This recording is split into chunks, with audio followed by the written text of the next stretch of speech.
कि पाकिस्तान में बेपनाह टैलेंट है। अगर टैलेंट है फिर स्टार्टअप्स नाकाम क्यों हो रहे हैं? जो स्किल रिक्वायर्ड है हमें इंडस्ट्री में, हम रियली सॉरी, हम इंडस्ट्री में कुछ और काम कर रहे हैं, हमें पढ़ाया कुछ और जा रहा है। मुझे लोग सीवी लाने के पैसे देते हैं, एक्चुअली वो सीवी लाने के पैसे नहीं देते, टैलेंट हंटिंग टैलेंट के पैसे दे रहे हैं। एक जॉब एड अगर आप लिंक्डइन पे लगाते हैं ना तो आपको 1000 सीवीज मिल जाएंगी। बिलीव मी 99% जंक सीवीज होंगे। इस वक्त हर कंपनी पैसे लेके भाग रही है कि मुझे टैलेंटेड बंदा ला दो। लोग बहुत हैं लेकिन टैलेंट की बहुत ज्यादा कमी है। इस वक्त मार्केट में किन लोगों की सबसे ज्यादा डिमांड है? टेक्नोलॉजी, हर गली मोहल्ले में एआई के कोर्सेज शुरू हो गए हैं, मगर जब हमारे ये बच्चे एआई सीख कर तैयार होंगे, एआई बहुत आगे निकल चुका होगा। हमारे बच्चे शायद ऑपरेटर हो सकते हैं लेकिन वो जो गेम चेंजर है वो उन सर्टिफिकेशन के थ्रू नहीं हो सकता। अगर पाकिस्तान में टैलेंट नहीं है, फ्रीलांसिंग पे तो हमारे बच्चे हैं वो अच्छा खासा कमा रहे हैं। ग्राफिक डिजाइनिंग, लोगो बनाना, तस्वीर को साफ कर देना, ऐसे लिख देना या थीसिस लिख देना, इससे आगे हम कुछ नहीं कर पाएंगे। क्या स्टार्टअप्स ही तरक्की करने का जरिया है? जो बंदा जॉब कर रहा है वो कभी तरक्की नहीं कर सकता। मेन इंपॉर्टेंट है कि आपका विजन क्या है, आपको चांद तक जाना है या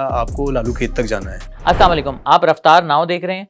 पाकिस्तान में लोग स्टार्टअप्स शुरू करने से कतराते हैं क्योंकि नुकसान का डर रहता है, और ये बात सच भी है कि पाकिस्तान में शुरू होने वाले 90% स्टार्टअप्स नाकाम हो जाते हैं। इसका क्या रीज़न है? मेरे आज के मेहमान भी इसी टॉपिक से रिलेटेड हैं और ये बड़ा इंटरेस्टिंग काम करते हैं। ये स्टार्टअप्स और इन्वेस्टर्स का मीटअप करवाते हैं और ताकि दोनों साथ चल सकें और स्टार्टअप्स जो हैं वो कामयाबी की तरफ आगे बढ़ सकें। मोहम्मद अहमद मेरे साथ मौजूद हैं, तो आइए उनसे बात करते हैं। अहमद भाई, कैसे हैं आप? मैं बिल्कुल ठीक हूँ फैसल भाई, आप कैसे हैं? अल्हम्दुलिल्लाह। अच्छा अहमद भाई, पहले तो ये बताएं कि आप करते क्या हैं? दिखने में तो बज़ाहिर एक नेक काम लग रहा है तो करते क्या हैं और आपकी ऑर्गेनाइजेशन ज़रा तारुफ करवा दें आप। देखिए ये बेसिकली मैं तो 7 साल से एक कंपनी चलाता आ रहा हूँ जिसका नाम है कूजा वेंचर्स। ठीक है। हम एक रिक्रूटमेंट कंसल्टेंसी चला रहे हैं और हम अपने पाकिस्तानी टैलेंट की को कनेक्ट करने में मदद करते हैं with local companies and with the international companies. लेकिन इसके साथ साथ हमने एक रिसेंटली एक और स्टार्टअप लिया है जिसका नाम है वेंचर पाकिस्तान। हम कोशिश कर रहे हैं कि हम अपने स्टार्टअप्स को किस तरीके से पाकिस्तान में फ़रोग दे सकते हैं और इनकी जो नीड्स हैं, रिक्वायरमेंट हैं, उनको किस तरीके से फुलफ़िल किया जा सकता है थ्रू मार्केट। अभी मैं नंबर देख रहा था कि पाकिस्तान में मोस्टली जितने भी स्टार्टअप शुरू होते हैं एनुअली, उसमें से 90% नाकाम हो जाते हैं।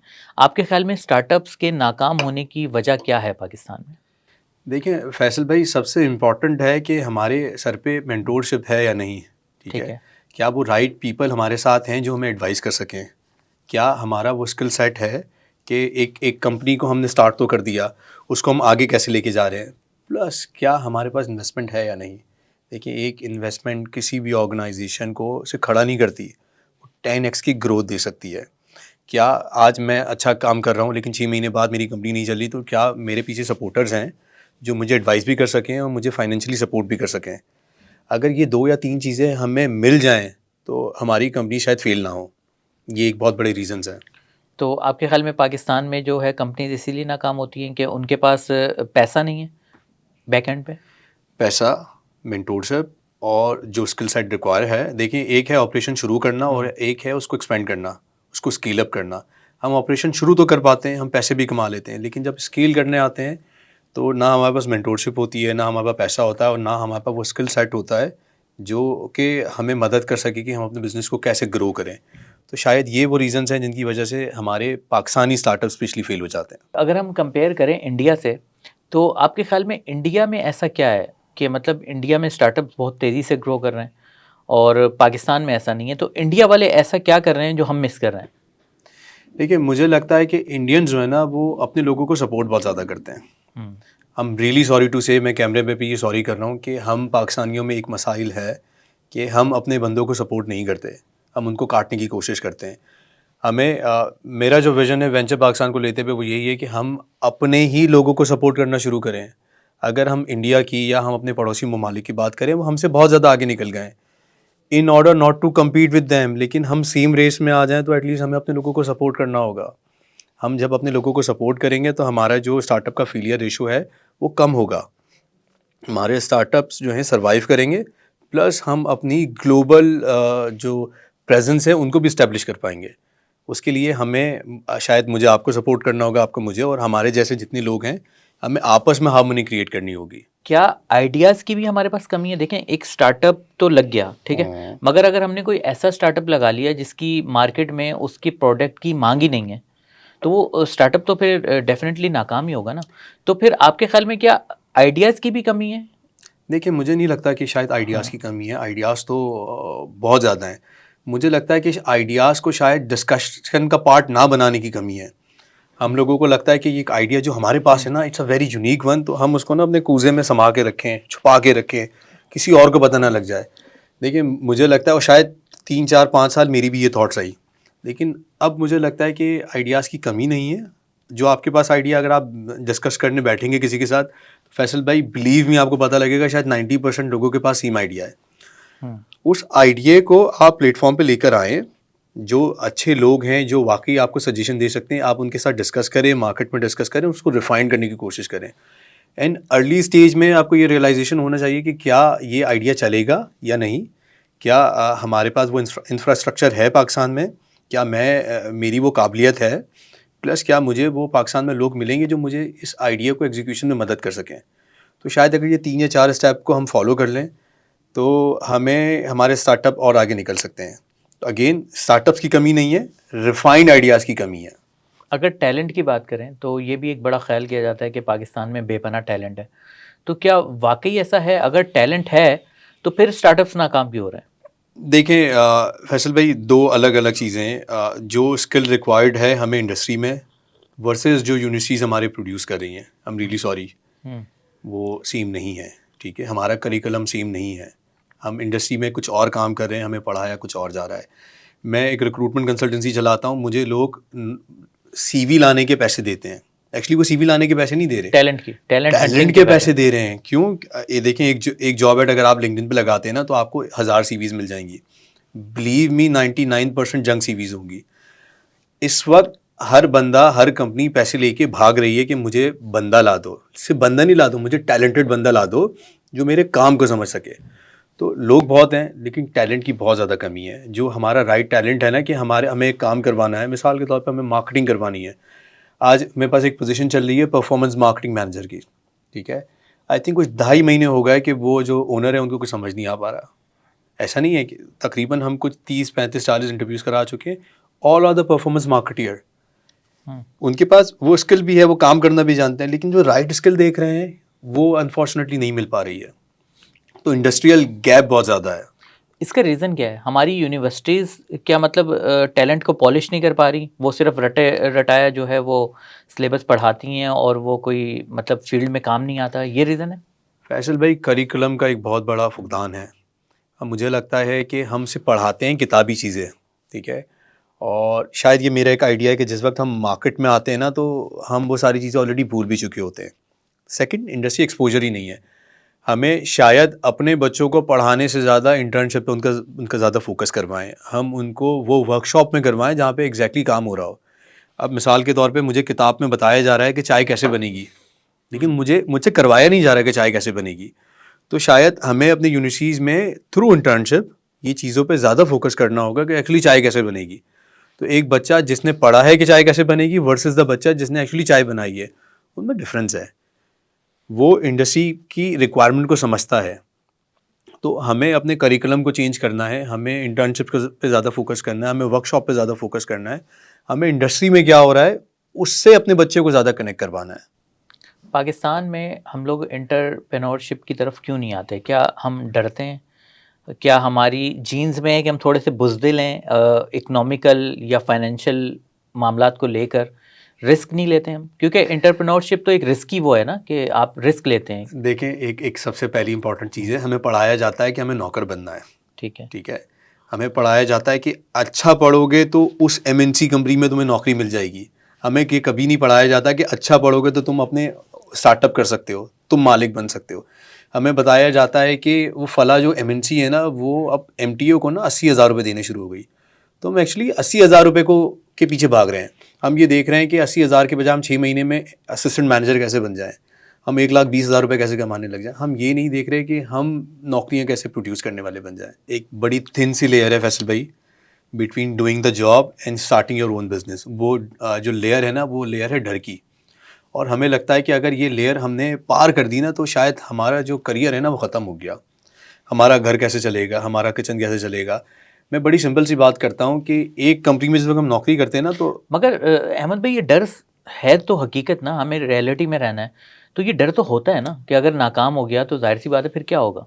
घर और किचन तो एक मेजर इश्यू तो है ना सर, ठीक है, ज़िम्मेदारी तो है ना ठीक एक। है। मैं सिंपल से इस पे कहता हूँ कि अपने एक्सपेंस कम से कम कर लें, हुँ, ठीक है?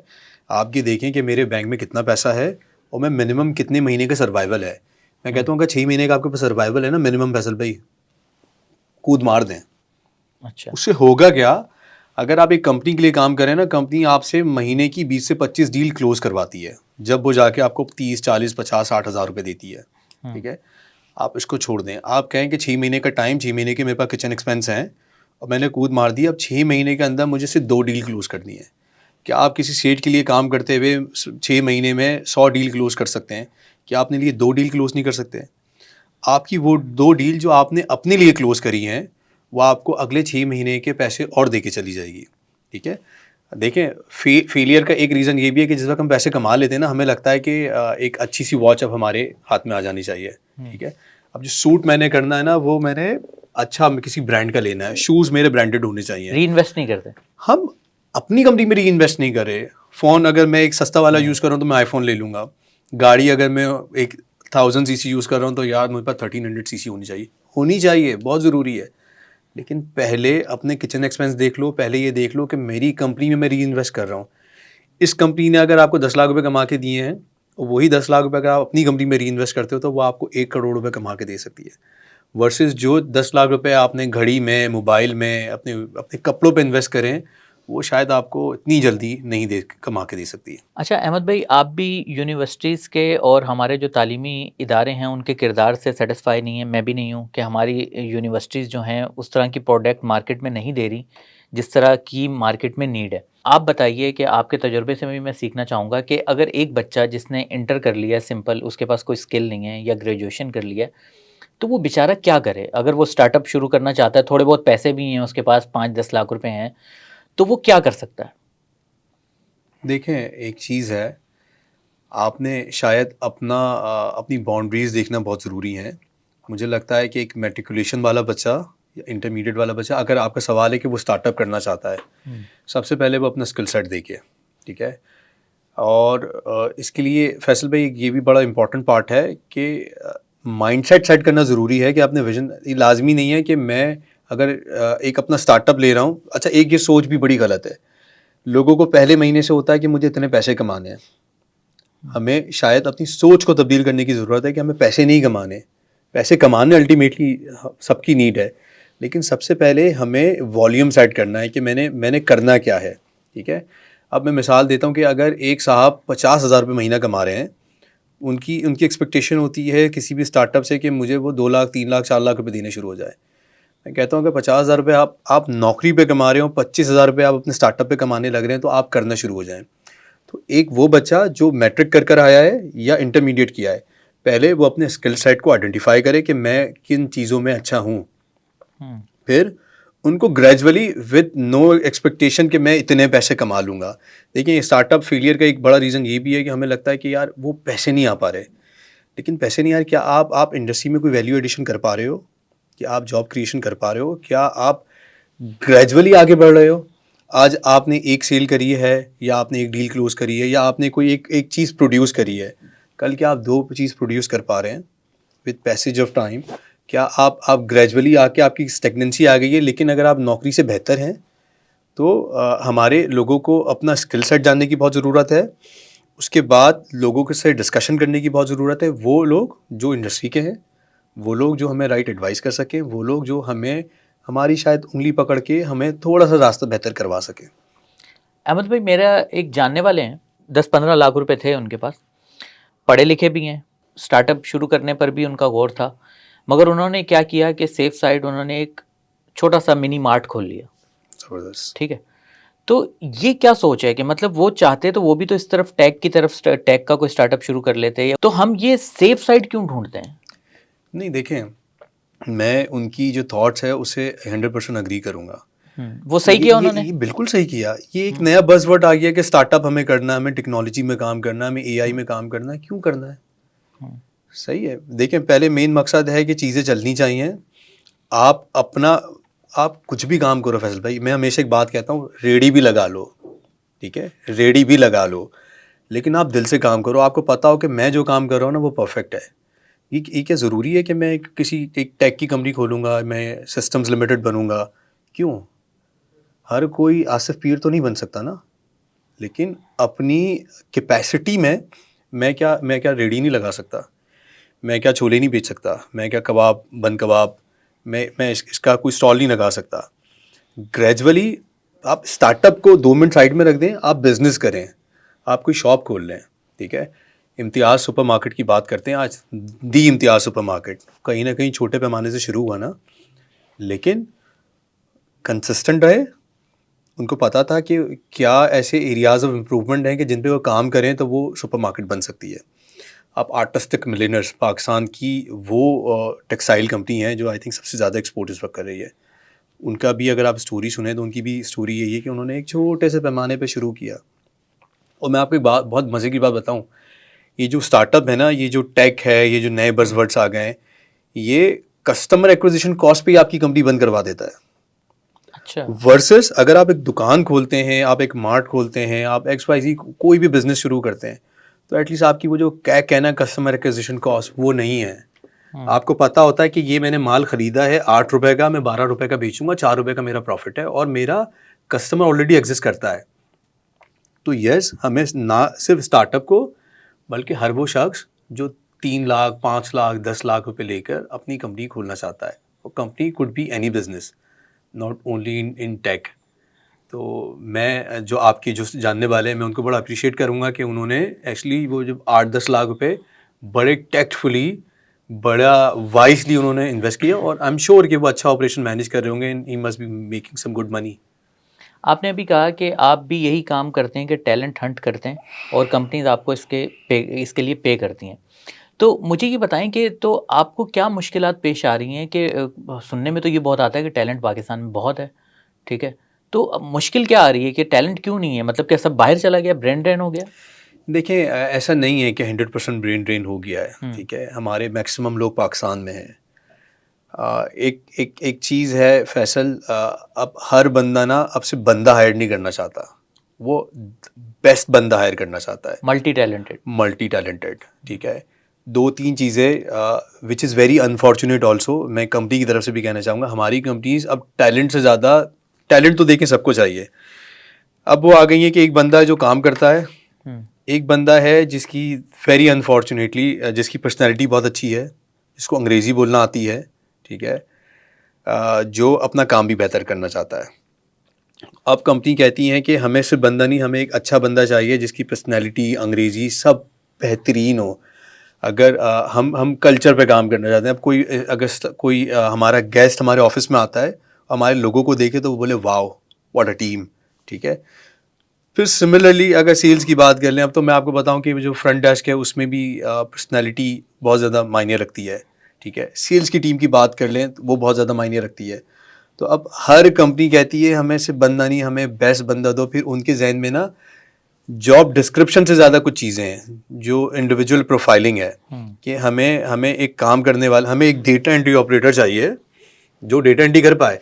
लेकिन फ़िलहाल चलें एक मिसाल दे दें कि उसको ये फ़लाँ सॉफ्टवेयर भी आता हो, उसको अंग्रेज़ी भी आती हो, तो वो जो फ्रंट डेस्क वाला, वो जो डेटा एंट्री वाला बंदा है ना, उसको हम फ़ोन भी दे देंगे कि वो अंग्रेज़ी में हमारे क्लाइंट की कॉल भी उठा सकता है। हमें कंप्लीट पैकेज चाहिए एक। कंप्लीट पैकेज चाहिए होता है। अब हमारे जो लोग हैं ना, उनको उनको उनको रोल निभाना आता है, शायद कंप्लीट पैकेज नहीं आता है। वो कहते हैं कि यार 1 लाख रुपए दे रहे हैं तो 1 लाख रुपए में हम फला फला फला फला काम भी करा लें। तो अगेन वही वाली बात, लोग बहुत सारे हैं, भरपूर लोग हैं। अच्छा, लोग कहते हैं नौकरी नहीं है, तो नौकरियां हैं, एक्चुअली जो कंपनीज की डिमांड है उस हिसाब से लोग नहीं है। इस वक़्त मार्केट में किन लोगों की सबसे ज़्यादा डिमांड है आपके ख़्याल में? देखें टेक्नोलॉजी, टेक्नोलॉजी में क्या? अभी हर गली मोहल्ले में मैंने देखा है कि एआई के कोर्सेज़ शुरू हो गए हैं। कहीं पे भी जाएँ एआई, एआई, एआई, मगर जब हमारे ये बच्चे, आपको नहीं लगता कि ये एआई सीख कर तैयार होंगे? एआई बहुत आगे निकल चुका होगा। देखिए बहुत ज़बरदस्त बात आपने हुँ, कही। ये जो छोटे पैमाने पे कोर्सेज हो रहे हैं ना, देखिए अच्छा है। अगर कोई बच्चा इंटरमीडिएट किया हुआ है, पीए कर लिया, बीकॉम कर लिया, उसको आगे कुछ नहीं दिख रहा है, तो एटलीस्ट छोटे लेवल पे उनको एम्प्लॉयमेंट शुरू हो जाएगी। लेकिन अगर आपने डिसरप्ट करना है, आपने गेम करना है, तो अपर लेवल पे तो एआई बहुत ज़्यादा आगे निकल गई है। तो हमारे बच्चे शायद ऑपरेटर हो सकते हैं, छोटी मोटी चेंजेस कर ली, सपोर्ट में आ गए, लेकिन वो जो गेम चेंजर है वो उन सर्टिफिकेशन के थ्रू नहीं हो सकता। उसके लिए अल्टीमेटली हमें अच्छा एक आपने ये चीज़ देखा है कि जितने स्टार्टअप्स हैं पाकिस्तान की भी और दूसरी कंट्रीज़ में भी, वो 3 4 5 बड़ी यूनिवर्सिटी से क्यों निकल कर आ रहे हैं? Why they studied from Stanford, क्यों उन्होंने हार्वर्ड से पढ़ा है, ठीक है। आप एक और चीज़ देखेंगे, स्पेशली जो पाकिस्तान में maximum, not all the startups, वो क्यों वाई कॉम्बिनेटर से रहकर आते हैं। एक वाई कॉम्बिनेटर एक इंस्टीट्यूट है, आप मैक्सिमम जाके देखें जितने स्टार्टअप्स हैं वो वाई कॉम्बिनेटर में कहीं ना कहीं रहे होंगे। क्यों? क्योंकि वाकई फैसल एक चीज़ है, सिखाया जाता है। एक चीज़ है, मुझे पता है कि एक पेपर कैसे बेचना है, ठीक है, लेकिन एक इसका बड़ा सेटअप कैसे बनाना है, इसको स्केल कैसे करना है, एक बड़ी कंपनी कैसे करनी है, तो वो ये बड़े इंस्टीट्यूट सिखाते हैं। अगर पाकिस्तान में टैलेंट नहीं है, तो हम देखते हैं कि फ्रीलांसिंग पे तो हमारे जो बच्चे हैं वो कमा रहे हैं, अच्छा खासा कमा रहे हैं। अभी बल्कि इंटरनेट जो है वो बंद हुआ था तो काफ़ी इनकी तरफ से एहतजाज भी हुआ था। तो ये तो अच्छा खासा कमा रहे हैं। मिलियंस ऑफ डॉलर जो है हर मंथ जो है वो ऐड करते हैं पाकिस्तान के उसमें। और वैसे भी अगर आप देखें तो एक नंबर आया था कि शायद दुनिया में तीसरे नंबर पर हैं फ्रीलांसिंग में पाकिस्तानी। तो अगर टैलेंट नहीं है, तो ये घर बैठे कमा कैसे रहे हैं? ठीक है। अच्छा, पहले वो जो तीसरे नंबर पे आया था उनमें कितने परसेंट पाकिस्तानीज़ हैं जो फ्रीलांसिंग कर रहे हैं, एक नंबर वो आ जाए। हुँ, सेकंड, वो कर क्या रहे हैं, and then there is no doubt कि वो ज़बरदस्त पैसे कमा रहे हैं, ठीक हुँ, है। लेकिन फैसल एक पर्टिकुलर स्किल सेट है कि मैं अगर ग्राफिक डिज़ाइनर हूँ तो मैं सिर्फ ग्राफिक डिज़ाइनिंग ही कर रहा हूँ। मैं अगर वीडियो एडिटर हूँ तो मैं वीडियो एडिटिंग ही कर रहा हूँ। मैं अगर कंटेंट राइटर हूँ तो मैं कंटेंट राइटिंग ही कर रहा हूँ। तो मुझे एक पर्टिकुलर टास्क दिया जाता है, घंटे 2 घंटे हुँ, 3 घंटे का। मेरी सोच उस तक महदूद हो गई है। मैं ना मेरे पास टाइम है एज़ अ फ्रीलांसर, ना मैं चाहता हूँ कि मैं कोई एडिशनल स्किल सेट सीख सकूँ। हुँ, देखिए, सीधी-सी बात है, एक बार ये इंटरनेट का मसला आया, आपने कहा एहतजाज हुआ। अगर ये क्या होगा अगर अगर ये जो इंटरनेशनल आपकी फ्रीलांसिंग कंपनीज़ हैं वो पाकिस्तान को बैन कर दें? हुँ, क्या हमारा जो भी फ्रीलांसर है वो घर बैठ जाएगा? क्यों? क्योंकि उसको ग्राफिक डिज़ाइनिंग, लोगो बनाना, तस्वीर को साफ़ कर देना, ऐसे ऐसे लिख देना या थीसिस लिख देना, इससे आगे हम कुछ नहीं कर पाएंगे। क्या यही लोग अगर इनको पाकिस्तान में नौकरी करने का कह दिया जाए, इंटरनेशनली हट जाए, तो उसका क्या परसेंटेज निकल कर आएगा? तो मेन है फैसल कि हमें, which is a good part, कि हम अपनी जीडीपी पे भी कोई ना कोई कंट्रीब्यूशन है, हम बहुत अच्छे पैसे भी कमा रहे हैं, लेकिन उसके साथ साथ हमें अपनी स्किल सेट को बढ़ाने की ज़रूरत है, ताकि हम, अब हो सकता है कि अगर फ्रीलांसिंग कर रहे हैं और हम इंटरनेशनल कर रहे हैं, तो शायद मेरा मशवरा उन लोगों को होगा कि अगर वो अकेले बैठ के काम कर रहे हैं तो ये सोचें कि मैंने बिज़नेस कैसे बनाना है। इवन इफ आप एक लोगो बनाते हो, आप 10 साल से आपका एक ही काम है कि आप लोगो डिज़ाइनर हो, आपकी कोशिश ये होनी चाहिए कि मैंने कैसे एम्प्लॉयमेंट क्रिएट करनी है पाकिस्तान में। पहले लोगों को सिखाना है, अगर वो सीखे सिखाए नहीं है, फिर आपने अपनी कंपनी रजिस्टर्ड करके 10 लोग 20 लोग 30 लोग 40 लोग एम्प्लॉय करने हैं और फिर उसको स्केल पे लेके जाना है। अगर हमारे पाकिस्तानी की ये थॉट है, फिर उसके साथ साथ आपने ये देखना है कि आपने अपने पोर्टफोलियो में क्या वो करना है। अगर आप ग्राफिक डिज़ाइनर हो तो आप वीडियो एडिटिंग कर सकते हो, आप कंटेंट राइटिंग कर सकते हो। फिर आपने देखना है कि कौन कौन से ऐसे काम हैं जो पाकिस्तान में बैठ के आप लोगों के लिए कर सकते हो। फैसल, हमारा बच्चा फ्रीलांसिंग में बहुत ज़्यादा कमा रहा है, लेकिन अपनी स्किल साइड पे ना बड़े कन्फाइंड हैं वो। तो हमें ये फोकस करना है कि वो नए स्किल सीख पाएँ। अगर देखें, हम मिसाल लेते हैं नोकिया की। नोकिया एक ज़बरदस्त इनोवेशन लेकर आया, उसने डिस्टर्ब कर दी मार्केट। आप वाकिफ़ होंगे, अगर हम पिछली 2005 से बात कर लें, 2010 तक 8 तक जो भी, तो नोकिया छाया बता। मुझे मुझे याद है कि मेरा एक सबसे ज़बरदस्त मोबाइल हुआ करता था 6600, बिल्कुल सही। और मैं उसको लेके ना बड़ा प्राउड फ़ख्र से फील करता घूमना। था, फ़ख्र फील करता कि मेरे पास 6600, वो एक होता था 7600, हुँ, ठीक है। लेकिन चेंज नहीं कर पाए, अपने आप को चेंज नहीं किया, तो they are nowhere now.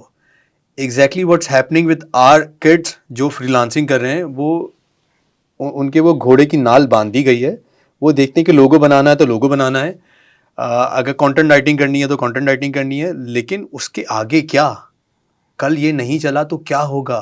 क्या आप नोकिया की तरह बंद हो जाओगे? क्या आप कोडैक, एक कंपनी हुआ करती थी, उसकी तरह बंद हो जाओगे? नहीं।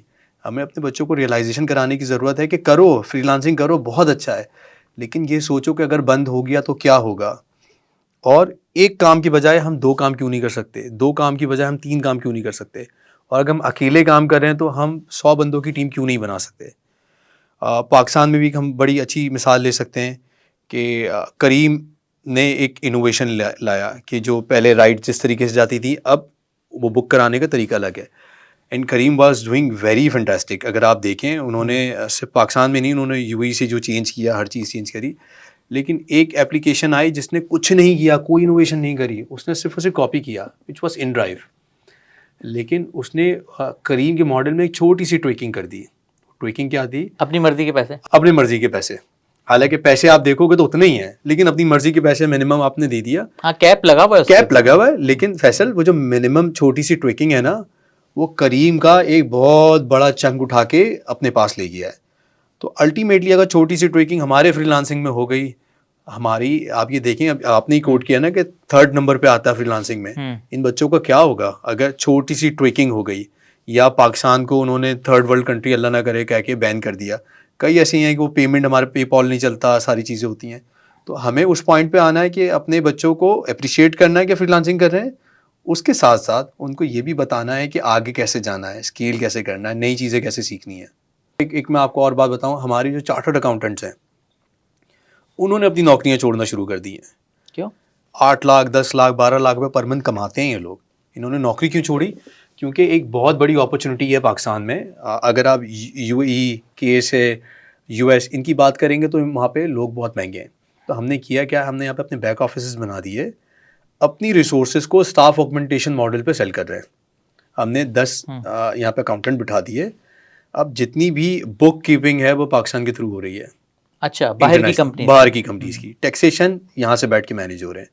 तो which is a good model कि आपने अपने लिए नहीं, ठीक है, मैं अकेले बैठ के काम करूँ, आपने इंटरनेशनल कंपनीज को पकड़ा, आपने अपनी सर्विसेज बेची, लेकिन उसके साथ साथ आपने पाकिस्तान में बैठ के कंपनी बनाई, एम्प्लॉयमेंट प्लस आपने एम्प्लॉयमेंट क्रिएट करी। अच्छा, इसका एक फ़ायदा अल्टीमेटली कंपनीज को ये है कि टैक्स फ्री है। सिर्फ जो पेमेंट आपको डायरेक्टली इंटरनेशनली आ रही है, 1% रेमिटेंस जाना है।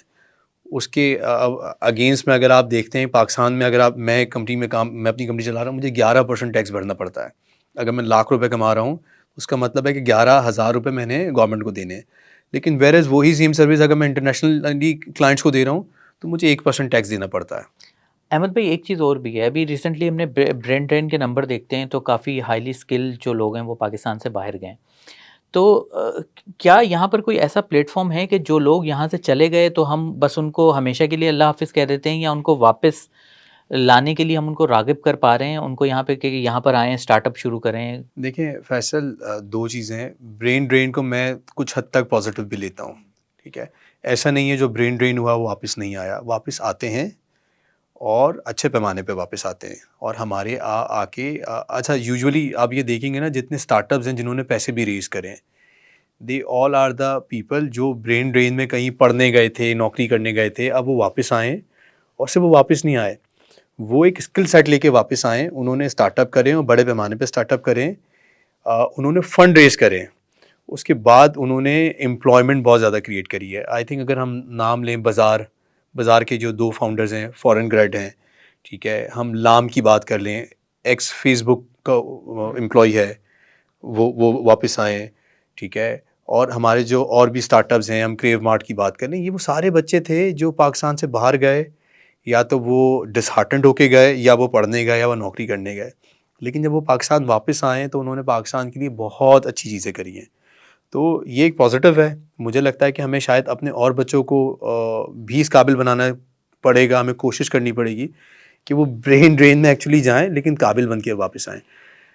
हाँ, जो लोग वापस नहीं आ रहे, उनका एक बड़ा सवाल है, वो अनफॉर्चुनेटली हमारी पॉलिसीज़ हैं। हमारा डर है कि हम वापस आएंगे, अगर हम स्टार्टअप नहीं करते तो क्या हमें नौकरी मिलेगी, क्या हमारा इंफ्रास्ट्रक्चर वो है। आप ये देखिए ना, जिस वक्त आप छोड़ें पाकिस्तान से बाहर, आप कराची से भी बाहर से वापस आते हैं, फ्रॉम एयरपोर्ट टू जहाँ पे भी आपका घर है, तो आपको ना एक बहुत क्लियर फ़र्क दिखता है इंफ्रास्ट्रक्चर में, पॉलिसीज़ में।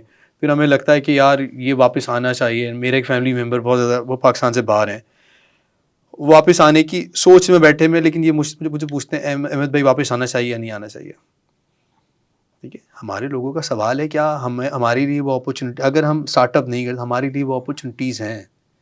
एक मैं अनसर्टेनिटी की सिचुएशन है। देखें फैसल 2 से 3 चीज़ें ना, क्या मुझे नौकरी मिलेगी? क्या मैं सिक्योर हूँ? अल्लाह ना करे क्या कोई ऐसी गोली तो नहीं है जो मेरे नाम की लिख दी गई है? हुँ, क्या मेरा माल सिक्योर है? आई ऑल्सो इंटेंडेड कि मैं पाकिस्तान छोड़ के चले जाऊँ। अभी 2.5 साल पहले मेरे घर के बाहर से मेरी कार चोरी करके ले गए, ठीक है? आज मैं आईफ़ोन नहीं लेता हूँ, आज मैं कोई महँगी चीज़ नहीं लेता क्योंकि मुझे पता ही नहीं है कि मैं घर से बाहर निकलूँगा, क्या वो जो मैंने इतनी मेहनत से हलाल के पैसे से कमाया है, क्या कोई गन दिखाकर एक 35 रुपए की गोली के अगेंस्ट ले जाएगा? क्या कोई शख्स एक बच्चा था, अगर आपको याद हो, गुलशन इकबाल में he was a gold medalist, उसको उसकी बाइक छीनते हुए उसके घर के बाहर गोली मार के शहीद कर दिया गया। उस बच्चे का नाम मेरे ज़हन में नहीं है। हुँ, तो एक हमारे लोगों में डर है ना कि अगर हम पाकिस्तान से बाहर चले गए तो सिक्योर हैं, हमें पता है कि हमारे साथ कुछ होगा नहीं और हम अच्छे पैसे भी कमा लेंगे।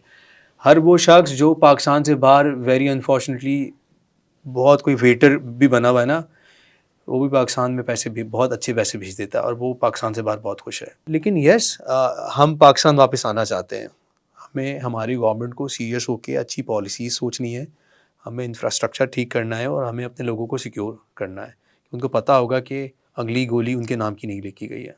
क्या अच्छा स्टार्टअप सिर्फ़ बाहर का पढ़ा-लिखा बच्चा या यहाँ के अच्छे इंस्टीट्यूट्स का पढ़ा हुआ बच्चा, वही स्टार्टअप अच्छा रन कर सकता है कामयाबी से? कोई मिडल क्लास के स्कूल का पढ़ा हुआ वो अच्छा स्टार्टअप नहीं शुरू कर सकता? देखिए फैसल 2 चीज़ें हैं, बाहर का जो पढ़ा हुआ है ना, उसको सिखाई जाती हैं चीज़ें। अगेन वही हुँ, वाली बात, स्टैनफोर्ड जो सिखा रहा है, वाई कॉम्बिनेटर जो सिखा रहा है, सवाल आता है कि हमारे जो लोकल बच्चा है, क्या उसको वो चीज़ें सिखाई जा रही हैं? ठीक है? मैं एक मिडिल क्लास फैमिली से हूँ, मैं कोई टॉप बिज़नेस स्कूल नहीं गया हूँ। मैंने अपना एक स्टार्टअप एस्टेब्लिश किया और उसको एक हद तक लेके गया हूँ। अब मुझे लगता है ऑनेस्टली सेइंग कि एक स्टैग्नेंसी है, I can not see beyond the wall. मुझे लगता है कि शायद कुछ लोग ऐसे आएँ जो मुझे बताएँ कि अहमद, यहाँ तक जैसे तुम्हें आना था तुम आ गए, लेकिन अगर तुम्हें 10 करोड़ वाली कंपनी को 100 करोड़ तक लेके जाना है ना, तो बेटा आप जिस रास्ते पे जा रहे थे वो गलत नहीं था। लेकिन अगर 100 करोड़ की कंपनी बनानी है तो अल्टीमेटली ये रास्ते हैं। आप मुझे बताएं, हमारे हमारे मेंटोरशिप है, आप माशाल्लाह की स्टार्टअप चला रहे हैं, आप अपनी एस्टेब्लिश जॉब छोड़कर आए, क्या आपको आज तक किसी ने मेंटोरशिप करी?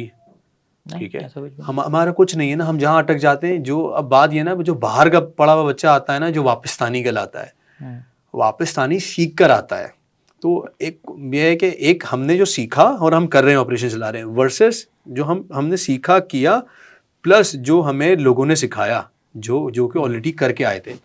अब वेंचर पाकिस्तान का भी देखिए मकसद यही है, हम चाह रहे हैं कि इंडस्ट्री के वो लोग जो करोड़ों रुपए का बिजनेस चलाते हैं किसी सीट का, वो आएँ, वो स्टार्टअप को बताएं, उनको मेंटोरशिप करें, उनको फंडिंग दें और उनको ग्रो करने में मदद करें। फैसल ऑनेस्टली अगर हमारे लोग अपने ही लोगों को सपोर्ट करने आ गए ना, हम बहुत आगे जा सकते हैं। भी आपने शुरू किया है तो रिस्पॉन्स कैसा है? लोग इंटरेस्टेड हैं स्टार्टअप्स के सर पर हाथ रखने के लिए या वहाँ इन्वेस्टमेंट करने के लिए? क्या लगता है आपको? फैसल जब पहले स्टार्टअप्स की बात करें ना, तो स्टार्टअप को तो मसला नहीं है। आप एक को पूछने जाते हैं तो 10 स्टार्टअप खड़े हो जाते हैं कि तो वी आर बहुत वी हैं। आर इन द नीड, आप हमें हाँ, हमें हाँ, करो। हाँ। ये एक इंडस्ट्री का बहुत बड़ा गैप था विच वाज अनटैप्ड। इंडस्ट्री के लोग एक्चुअली करना चाहते हैं। हुँ, आज तक उनको किसी ने पूछा ही नहीं कि आप करना चाहते हो या नहीं करना चाहते। इंडस्ट्री के लोगों को सिर्फ ये देखा गया कि आपको सिर्फ एक सेट का बिजनेस चलाना है, उससे आगे आप नहीं सोच सकते। अब जब हमने ये इनिशिएटिव लिया, तो कई ऐसे इंडस्ट्री के लोग हैं जो एक्चुअली सामने आए और उन्होंने कहा भले हम फ्रंट पे ना आए, हम बिहाइंड द कर्टेन हम सपोर्ट करने के लिए भी राज़ी हैं, हम स्टार्टअप को राइट कनेक्शन देने के लिए भी राज़ी हैं, और जिन फाउंडर्स में वाकई दम है, जो जिनका विजन बड़ा स्ट्रांग है, जो कंपनी को आगे लेके जा सकते हैं, उनको हम इन्वेस्टमेंट देने के लिए भी राज़ी हैं। तो यस, लोग हैं। अच्छा, इसका देखिए एक फ़ायदा तो और भी है ना। आज इंडस्ट्री का वो बंदा जो 15 लाख कमाता, 8 लाख 10 लाख 15 लाख रुपए कमाता है, वो करता क्या है, वो आधे से ज़्यादा पैसे बैंक में रख देता है। अभी तक आपको 18 19 20% रिटर्न आ रहा था, अब वो 13% पे आ गया है। हमारे लोग वही साल का 15 लाख 16 लाख रुपए लेके खुश हो जाते हैं 1 करोड़ पे, हुँ, या महीने का लाख सवा लाख रुपए के चले रेवेन्यू आ रहा है, वो डाउन हो गया।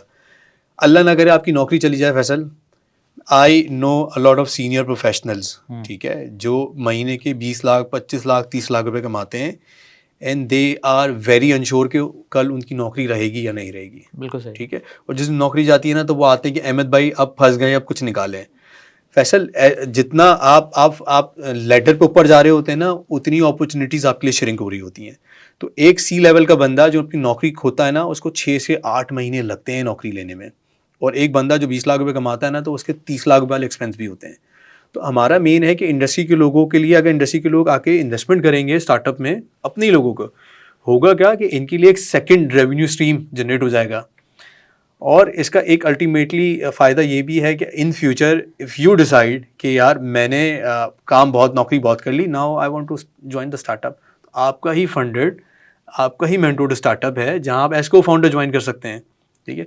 या इन फ्यूचर अल्लाह ना करे आपकी नौकरी चली गई, सेठ ने डिसाइड किया कि you are no longer important for me, तो सही। अल्टीमेटली ऐसा नहीं होगा कि आप बोलोगे मैं घर जाके बैठूंगा, अब मैं नौकरी ढूंढूंगा, मैं लोगों के पीछे जाऊंगा, नहीं। आपके पास एक स्टार्टअप है और आपने ऑलरेडी उसको मदद की है स्केल होने में। Now you have that opportunity कि आप बोलो कि मैं अब आ रहा हूँ, हमने 10 करोड़ की तो बना दी है, अब मैं ऑन बोर्ड आऊंगा और अब हम मिलके इस कंपनी को 100 करोड़ का बनाएंगे। फाइनेंसर किसी स्टार्टअप में पैसा लगाने के लिए क्या देख रहा है? ज़ाहिर सी बात है किसी डूबती कश्ती में तो वो भी सवार नहीं होगा ना। तो ज़ाहिर सी बात है कि जो ऑलरेडी थोड़ा बहुत प्रॉफिट में चल रही होगी तो उसी स्टार्टअप पे हाथ रखेगा। या ऐसा भी देखने में आ रहा है कि जो स्टार्टअप्स अगर थोड़े बहुत लॉस में हैं, उसके ऊपर भी जो है इन्वेस्ट करने को लोग तैयार हैं। देखें, सबसे इम्पोर्टेंट है टीम, हुँ। देन एग्जीक्यूशन, बिज़नेस आइडिया क्या है ये बिजनेस देखो। आइडिया। देखिए, पहली चीज़ आइडिया को मैं नहीं लूँगा, आइडिया इंपॉर्टेंट है, हुँ, लेकिन उस आइडिया को एग्जीक्यूट कौन कर रहा है, ठीक है। ठीक है। आपकी प्रोजेक्शन कितनी स्ट्रांग है, आपको ये पता है कि मैं कितने अरसे में, अच्छा कई ऐसी कंपनीज हैं जो अरबों रुपए का बिजनेस करती हैं and they are still in loss. मैं आई थिंक कुछ दिनों पहले ही देख रहा था कि अमेजोन ने कई साल तक billion of rupees, billion of dollars कमाने के बावजूद वो लॉस में थी। क्यों? क्योंकि उनको पता था कि they are making an empire. कई हमने शार्क टैंक की ऐसी एपिसोड देखी हैं, स्पेशली शार्क टैंक इंडिया की, जहाँ पे वो उस स्टार्टअप में भी पैसा डाल रहे होते हैं जो कि लॉस में होता है। वो एक्चुअली लॉस में नहीं डाल रहे होते, उनको पता होता है कि ये बिजनेस साल भर अगर और चल गया, सरवाइव कर गया, तो ये इसको बहुत आगे जाना है। तो अल्टीमेटली आप कौन हैं, आप आपकी टीम्स क्या है, आपकी एग्जीक्यूशन क्या है, ये बड़े मायने रखती है। प्लस आपके पास नंबर कितने स्ट्रांग है, आप अपने कंपटीशन को कितना समझते हैं, आपको पता है आपका टाइम क्या है, आपकी टोटल एड्रेसेबल मार्केट कितनी बड़ी है, और आप विद पैसेज ऑफ टाइम जैसे जैसे आगे बढ़ेंगे तो आपका रेवेन्यू किस तरीके से ग्रो करेगा। अगर कोई एक स्टार्टअप नाकाम हो गया एक बार, तो क्या ये मुमकिन है कि वो दोबारा अपने पैरों पर खड़ा हो सके? कोई ऐसी एग्ज़ाम्पल है? वैसे डिटर्मिनेशन होनी चाहिए। अगर हुँ। डिटर्मिनेशन होना तो आप कुछ भी कर सकते हैं। पाकिस्तान में आपको याद होगा कि एक स्टार्टअप आया था जिसका नाम था सुविल, हाँ, वो गाड़ियों का था शायद। गाड़ियों वाला, एयरलिफ्ट, सुविल, एयरलिफ्ट हाँ, एयरलिफ्ट हाँ हाँ, ये 7 आए थे। हाँ। फिर आपको याद होगा कि सुविल नहीं चल पाया, अनफोर्सीन जो भी रीज़न रहे उसकी वजह से वो फेल हो गया, बंद करना पड़ा। फिर same startup, same idea, same model पे उसको रीलॉन्च किया गया बाय द नेम ऑफ बस करो, ठीक है। ठीक है। बस करो ने सेम आइडिया को with with some changes definitely उन्होंने हुँ, किया, उन्होंने उसको री इनिशिएट किया, और ना ही सिर्फ उन्होंने री इनिशिएट किया, उन्होंने फंड भी रेज करे, और आज वो पाकिस्तान में कराची में सक्सेसफुली रन कर रही हैं। की अच्छा। फाउंडर है महा शहजाद। तो Maha Shahzad I think used to be the general manager for सुविल। तो उन्होंने जो डिटर्मिनेशन थी ना कि ये आइडिया है, अच्छा है, चल सकता है विद सम चेंजेस। हुँ, तो यस, आपका जो सवाल है, अगर आइडिया एक बार फेल हो जाए तो वो दोबारा चल सकता है। आपने देखना है कि मैं इसमें क्या वैल्यू एडिशन कर सकता हूँ, कि वो वाली बात, क्या मैं छोटी सी ट्विकिंग करके उस मॉडल को कैसे बेहतर से बेहतर बना सकता हूँ। कि इस वक़्त आपके पास सबसे ज़्यादा डिमांड आपने कहा कि आईटी रिलेटेड जो जॉब्स हैं उनके लिए आ रही है। तो मार्केट में मौजूद हैं लोग या नहीं? है है देखें, डिमांड बहुत ज़्यादा हो गई है हुँ, हमारी, जो देखें डिमांड एंड सप्लाई का चलता है, हमारे पास लोग बहुत ज़्यादा हैं आज। बिलीव मी, एक चार्टर्ड अकाउंटेंट है ना जिसने सीए किया, सीए करने के बाद उसने 5 साल की आर्टिकलशिप कंप्लीट करी, उसके बाद उसने 5 6 8 साल इंडस्ट्री में लगाए और सीएफओ बन गया। एक एक मिड टीयर कंपनी में सीएफओ की सैलरी है 14 से 16 लाख रुपए, ठीक है। ठीक है, 10 12 15 साल के एक्सपीरियंस के साथ इतने कमा रहे हैं। आज हमारा आईटी वाला बच्चा रिगार्डलेस उसने किसी भी यूनिवर्सिटी से पढ़ा है, उसको दो चीज़ें, अंग्रेज़ी टूटी फूटी आती है, बिलीव मी बहुत अच्छे अंग्रेज़ नहीं, टूटी फूटी आती है, लेकिन काम में चीते हैं। 2 से 3 साल का एक्सपीरियंस है, वो 5, 6, 7 लाख रुपए पाकिस्तानी कमा रहे हैं। 2-2.5 हज़ार डॉलर हमारे सॉफ्टवेयर इंजीनियर के लिए कमाना बहुत आम सी बात है, और इसके लिए उसको कहीं जाना नहीं पड़ता। वो अपने घर की 4 दीवारी के अंदर बैठ के शाम 6 बजे लॉगिन होता है, रात 3, साढ़े 3, 4 बजे तक काम करता है रिमोटली, और 2.5-3 हज़ार डॉलर वो कमा लेता है। आज जब हमारी लोकल कंपनीज उनको टैप करने जाती हैं तो यस, लोग तो हैं, लेकिन उनकी डिमांड है कि अगर 7 लाख रुपए मैं ले रहा हूँ तो मुझे 9 लाख रुपए चाहिए, 10 लाख रुपए चाहिए। और आपको बड़े मज़े की बात बताऊँ कि वो कंपनीज अगर एक बच्चा का 7 लाख रुपए ले रहा है, आप उसको 10 लाख रुपए देने के लिए राज़ी है ना, they are still not going to join you, क्योंकि जो उनकी कंपनी है वो स्टिल उनको रिटेन कर रही है, क्योंकि उनको पता है कि स्कार्सिटी टैलेंट कितनी है। एक सॉफ्टवेयर इंजीनियर को हायर करने के लिए 4-5 महीने आसानी से चले जाते हैं, तो वो कहते हैं कि यार 4-5 महीने हमें ज़ाया नहीं करने, अपने ही टैलेंट को रिटेन कर लो। अच्छा, तो डिमांड बहुत ज़्यादा हो गई है। इसमें कितनी सदाकत है कि पाकिस्तान में जो है वो तनख्वाहें बहुत कम हैं, सैलरीज बहुत कम पे कर रखी जाती हैं यहाँ की कंपनीज, इसीलिए लोग जो है वो फ्रीलांसिंग करते हैं बाहर की तरफ। ये देखिए बात सही सच बात है, सच बात है। है? देखिए पहले तो बात करें कम, अगर हम कैटेगरी बना देना बड़ी कंपनी, चलें बड़ी कंपनी बड़े पैसे कमाती है, लेकिन उसके एक्सपेंसेस भी उस हिसाब से हैं। फिर अगर हम लेबर तबके को देखें तो वो 37,500 में ये तो मिनिमम वेज बता मिनिमम रहे वेज आ गई ना। 37,500 में क्या हो पाता है। प्लस फिर हम बात करते हैं स्टाफ एंड मैनेजमेंट लेवल के बंदों की। फैसल, एक बंदा जो मैनेजमेंट लेवल पर है, मैनेजर है, सीनियर मैनेजर है, वो 2-2.5 लाख रुपए कमाता है पर मंथ। 20, 25, 30% तो उसका टैक्स में चला जाता है। प्लस आज आधे से ज़्यादा हमारी आवाम रेंट के घर पे रहती है। मैं आपको बड़े मज़े की बात बताऊं, आप 1 लाख रुपए का रेंट ले लें हाथ में, और आज आप घर ढूंढने निकल जाएं, एक अच्छा घर भी छोड़ें, आप एक अच्छे फ्लैट की बात कर लें, ठीक है। आप कहें कि मुझे 4 दीवारी जो सोसाइटीज़ है ना उसमें एक अच्छा फ्लैट आ जाए, लाख रुपए में आपको वो फ्लैट भी नहीं मिलता, ठीक है। तो अगर मिसाल के तौर पे चलें, आपने लाख रुपए को छोड़ दिया, आप 50,000 रुपए किसी नॉर्मल जगह पे आपने घर ले लिया, फिर आपकी ग्रॉसरी है, ग्रॉसरी पे टैक्स है, तो इन द एंड आपके पास बचना कुछ नहीं है। तो अल्टीमेटली वो जो ब्रेन ड्रेन है उसका एक और रीज़न है कि हम एटलीस्ट पाकिस्तान से अगर बाहर जाएंगे इतने पैसे कमा पाएंगे कि हम पाकिस्तान भी भेज दें, टैक्स नहीं होगा, हमारी फैमिली की जो लाइफस्टाइल है वो बेहतर हो जाएगा। आज हर बंदा अपने लाइफस्टाइल को बेहतर से बेहतर करने की कोशिश में है। हमने नॉर्मल स्कूल से पढ़ लिया, लेकिन हमारी ख्वाहिश है कि हमारे जो बच्चे हैं वो कैम्ब्रिज स्कूल से कैसे पढ़ लें। हमारे वालदैन ये तो ने वैसे एक अच्छी जुस्तजू है, ये तो होना नहीं चाहिए। होना, एग्जैक्टली होना चाहिए। मैं ये तो कह रहा हूँ कि हम में से हर एक बंदा अपना लाइफस्टाइल को बेहतर से बेहतर करने की ना। एक भी किसी साहब की बात सुनना था तो उन्होंने कहा कि हम जो मिडिल क्लास लोग हैं ना, हमें एक पूरी ज़िंदगी चाहिए अपनी जनरेशन को एक क्लास से दूसरी क्लास में मूव करने के लिए।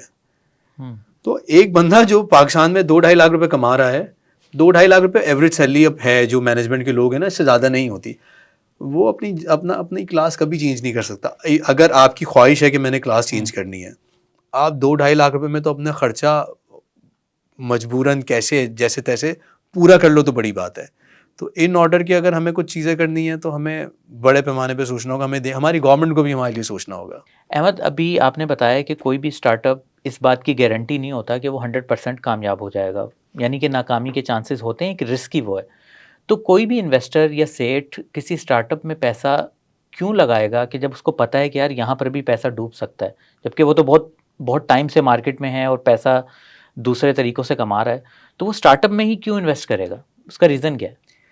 देखें फैसल, आज तो सिंस मैं रिक्रूटमेंट कंसल्टेंसी में हूँ तो मेरा ताल्लुक तकरीबन सारी बड़ी लोकली सारी बड़ी कंपनीज के साथ है।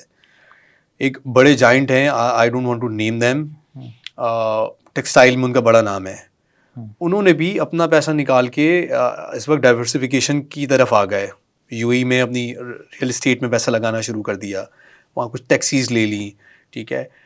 एक और बड़े इंडस्ट्रियलिस्ट हैं जिनकी एचआर के थ्रू मुझे अप्रोच किया गया। उन्होंने कहा कि क्या आप हमें वेंचर पाकिस्तान के थ्रू किसी ऐसे बंदे के साथ कनेक्ट करा सकते हैं जो हमें डाइवर्सिफिकेशन के लिए असेस कर सके, हमें बताए कि हम, और ये मैं जिनकी बात कर रहा हूँ ना, छोटे मोटे नहीं हैं, ये अरबों खरबों रुपए वाले बंदे हैं, लेकिन उनको पता है कि आप एक प्रोडक्ट पे रिलाई नहीं कर सकते। सालों से करते आ रहे हैं, 40, 50, 60 साल हो गए, लेकिन now this is the time कि हमें डाइवर्सिफिकेशन करनी है।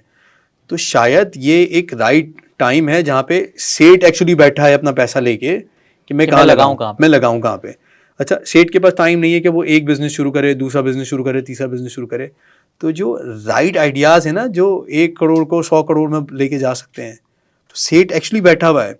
तो हमें हमें रिफाइंड आइडियाज़ को सेठों तक लेके जाना है, और ये बिजनेस टाइकून्स आर विलिंग कि हमारे पास आइडिया लेकर आओ और हम पैसा लगाने के लिए राजी हैं। उनको समझ में आ गया, उनको समझ में आ गया तो क्यों? क्योंकि इस वक्त फैसल एक बिजनेस पर रिलाई नहीं कर सकते। आपको डाइवर्सिफिकेशन करना ज़रूरी है। अल्लाह ना करे आपकी पॉलिसी या इंटरनेशनल जो एक्सपोर्ट वाली है, कोई भी पॉलिसी चेंज होती है ना, तो आपका बिजनेस ना जाए। आपको पता हो कि मेरे पास साइड में बहुत सारी चीज़ें हैं, तो yes, this is the right time. तो कोई भी स्टार्टअप शुरू करने से पहले किन चीज़ों का ख्याल रखना चाहिए कि मतलब नाकामी के चांसेस बहुत कम हो जाएं? अच्छा फैसल, देखें, जिस वक्त स्टार्टअप है ना, ये नाम ही रिस्क लेने का है।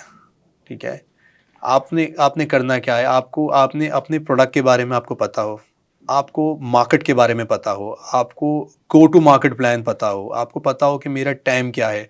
मिसाल के तौर पे आज अगर आप एक कंपनी शुरू करना चाहते हैं और आपको 10 करोड़ रुपए की नीड है, ठीक है, और आज आपको कोई वो 10 करोड़ रुपए देने के लिए राज़ी भी है, तो मेरे भाई आपको ये पता होना चाहिए कि 10 करोड़ रुपए मैं कहाँ इन्वेस्ट करूँगा। लोग कहते हैं कि नहीं, वो हमें ये स्टार्टअप करना है, ये एक ऐप बनानी है। ऐप तो बना ली, आइडिया है कि ऐप बनाना है, लेकिन उस ऐप का गो टू मार्केट प्लान क्या है वही नहीं पता है। तो अल्टीमेटली कोई भी सेठ, कोई भी इन्वेस्टर आपको जब तक पैसा नहीं देगा, आपके पास प्लान ही नहीं है। आपको यही नहीं पता कि मैंने टीम कौन सी हायर करनी है, आपको यही नहीं पता मैंने लॉन्च कब करना है, आपको यही नहीं पता कि आपने टेस्ट कौन सी मार्केट में करना है, आपको यही नहीं पता कि आपने मार्केटिंग किस तरीके से करनी है। आप कहते हैं कि नहीं जी मैं बस स्टार्ट करूँगा, और स्टार्ट में देखें अल्लाह के भरोसे होना चाहिए, लेकिन proper right number, right market size आपको पता होना चाहिए। आपको पता हो कि अगर मैं ये कब प्रोड्यूस कर रहा हूँ तो इसके यूज़र्स कितने हैं, इसके लिए ऑलरेडी कितने कॉम्पिटिटर्स हैं जो ये प्रोड्यूस कर रहे हैं, उनकी प्राइसिंग क्या है। मैं अगर अपने यूज़र को, अपने बायर को कोई चीज़ दे रहा हूँ, तो मेरी यूनिक सेलिंग प्रोपोजिशन क्या है, मेरी यूएसपी क्या है। कुछ चीज़ें तो आपको पता होनी चाहिए। उसके बाद अल्टीमेटली अगर आपने ये किया तो आप, ऐसा नहीं है कि आप फेल नहीं हो सकते, लेकिन आपके चांसेस कंपैरेटिवली कम हो जाते हैं। अहमद भाई, लास्ट क्वेश्चन, हम स्टार्टअप्स की बात कर रहे हैं, कामयाबी नाकामी दोनों हमने डिस्कस कर ली, मगर मुझे एक बात ये बताएं कि क्या स्टार्टअप्स ही जो है वो आगे बढ़ने का या तरक्की करने का ज़रिया है? कि जो बंदा एक जॉब कर रहा है, अच्छी जॉब कर रहा है, क्या वो कभी तरक्की नहीं कर सकता आपके ख्याल में? स्टार्टअप बहुत ज़रूरी है, लाजमी है तरक्की के लिए? अच्छा फैसल, देखें, मेजर पोर्शन को तो शायद नौकरी करनी है, और आपकी दोनों बातों में सदाकत है कि नौकरी करने वाला भी कामयाब हो सकता है और बिज़नेस करने वाला भी कामयाब हो सकता है। लेकिन मेन इम्पॉर्टेंट है कि आपका विज़न क्या है, कि आपको चांद तक जाना है या आपको लालू खेत तक जाना है। ठीक है, अगर आपने लालू खेत तक जाना है और आपने अपने किचन चलाना है, तो यस, नौकरी वाला कामयाब हो सकता है अपने डिफाइंड एरिया के अंदर। ठीक है, लेकिन अगर हम पाकिस्तान से या दुनिया से मिसाल लें, तो कामयाब वही होता है जो अपना बिज़नेस करता है। आप जितने भी बड़े लोग हैं, उनकी मिसाल लेंगे तो वो लोग हैं जिन्होंने नौकरी से आगे सोचा, नौकरी से बढ़ के सोचा, नौकरी छोड़ी, रिस्क लिया, आज वो लोग कामयाब हैं। तो अगर हमें, अच्छा, कामयाबी को लोग यूजुअली पैसे से भी करते हैं। ठीक है, अगर अगर हम कामयाबी को पैसे की तरफ भी राग़िब करते हैं कि उससे मैच कर रहे हैं कि कामयाब शख्स वो है जो जिसके पास ज़्यादा पैसा है, तो शायद वो भी वही लोग हैं जिन्होंने नौकरी छोड़ी और अपने बिज़नेस की तरफ आए। बड़ी अच्छी इस पर मिसाल दूंगा कि मैं अभी लास्ट वीक किसी सीईओ के साथ बैठा था। He was a paid CEO. तो उन्होंने कहा कि हमें तो he was a paid CEO, लेकिन उन्होंने भी ये वाली बात, हमें तो एंटरप्रेन्योरशिप की तरफ सोचना पड़ेगा। क्यों? क्योंकि मैं लम से पढ़ कर आया हूँ, लेकिन मैं जिसको रिपोर्ट करता हूँ ना, और वो बड़े कोट शोट माशाल्लाह अरमानी का पहने थे, बेहतरीन वाला कोई ब्रांडेड, लेकिन कहने लगे जिनके लिए मैं काम करता हूँ ना, वो चप्पल पहन के आते हैं। तो अल्टीमेटली आपके जो ये कामयाब लोग हैं ना, नौकरी वाले, ये जिनके लिए काम कर रहे हैं, वो एक नेक्स्ट लेवल है। अगर आपको नेक्स्ट लेवल पे जाना है तो आपको ओवर एंड अबव सोचना होगा, आपको अपनी जो बाउंड्रीज हैं उसको पुश करना होगा। चलें अहमद भाई, इस डिस्कशन को यहीं क्लोज करते हैं। उम्मीद है व्यूअर्स को काफ़ी फ़ायदा हुआ होगा। इंशाल्लाह दोबारा भी किसी नशिस्त में मुलाकात होगी। Thank you. इंशाल्लाह, थैंक यू सो मच।